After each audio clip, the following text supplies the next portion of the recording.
আপনার মন খারাপ, আপনি পদত্যাগ করতে চান, সেই জিনিস আমাদের জানতে হবে এনসিপির নেতা নাহিদের কাছ থেকে। এখন নির্বাচনের ডেটটা দিয়ে দেন বাংলাদেশে। আজকে ইউনূস সাহেব, আপনাকে আরেকটা কথা বলি, আপনার অ্যাসেট কি? You are not a politician. আপনার অ্যাসেট ইন্টেগ্রিটি, আপনার ক্রেডিবিলিটি, আপনার অ্যাসেট। আজকে যখন আমরা দেখি আপনি কি আদমের লাইসেন্স নিচ্ছেন, আপনি ইউনিভার্সিটির লাইসেন্স নিচ্ছেন, আপনার অনেক কিছু মাফ হয়ে যাচ্ছে। আপনার ওখানে যে উপদেষ্টারা বসা, সেই উপদেষ্টারা রাত্রেবেলা এনসিপির সাথে বসে, সেখানে বসে কোন কফি হাউসে বসে সবকিছু ঠিক করছে। আপনার মন খারাপ, আপনি পদত্যাগ করতে চান, সেই জিনিস আমাদের জানতে হবে এনসিপির নেতা নাহিদের কাছ থেকে।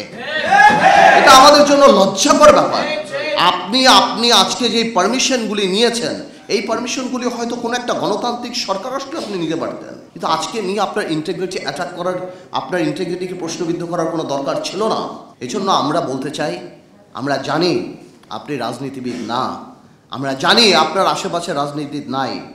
আপনি এখন নির্বাচনের ডেটটা দিয়ে দেন বাংলাদেশে।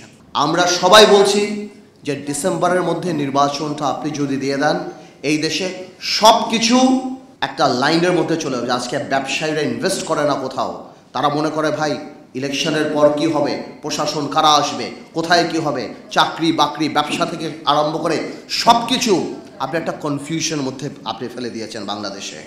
আজকে আমাদের কষ্ট লাগে, আমি রিপিট করতে চাই না, অনেকেই বলে আপনি বিদেশের মাটিতে কত বড় মিসলিডিং ইনফরমেশন দেন। আপনি বলে একটা বিএনপির মতো একটা রাজনৈতিক দল ছাড়া আর কেউ চায় না। তো আপনি তো ওই রাজনৈতিক দলটার দৈর্ঘ্য হওয়ার প্রস্থের কথাও জাপানে বলে দিতেন, যে ওই রাজনৈতিক দলটা কত বড়, ওই রাজনৈতিক দলটার সাপোর্টেই আপনি যে ওই চেয়ারে বসে আছেন, ওই রাজনৈতিক দলটার সঙ্গেই যুগপৎ আন্দোলনে আমরা সবাই ছিলাম।